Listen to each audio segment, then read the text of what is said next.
Hello loves, we're going to get right into the secret. It is a frozen stick of butter that you grate using a cheese grater.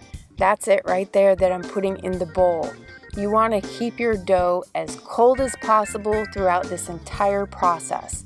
And you can see I'm already mixing that into the dry ingredients. I will definitely put all of the steps, all of the ingredients in the description of this video.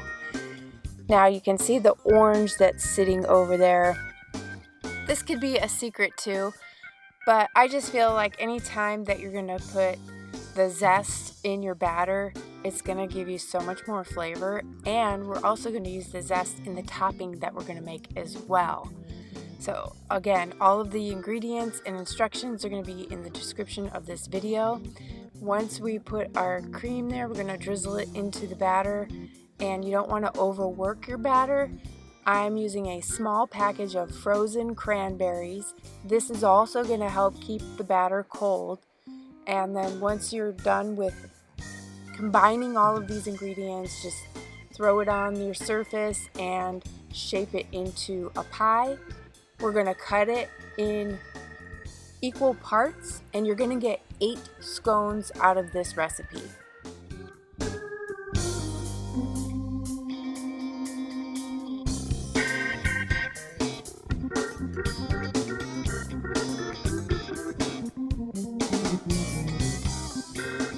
Now I'm going to brush the top with the cream, and when I cook I use as many organic non-GMO ingredients as possible, trying to make things healthier as I can, you know.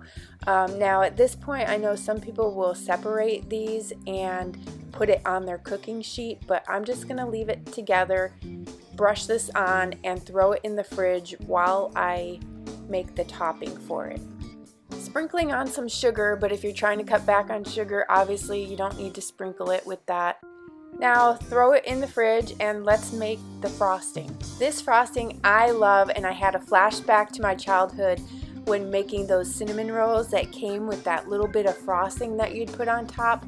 Well, this is it. It's so simple. It's just powdered sugar, and we're going to add a couple of teaspoons of the orange juice in there and some of the zest as well.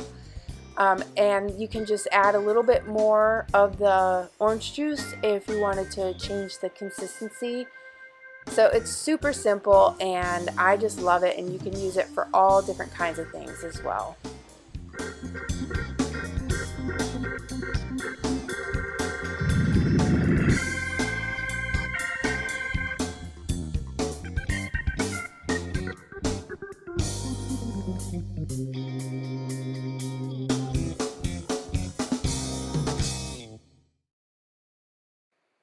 Okay, these are ready to go into the oven. They look so yummy.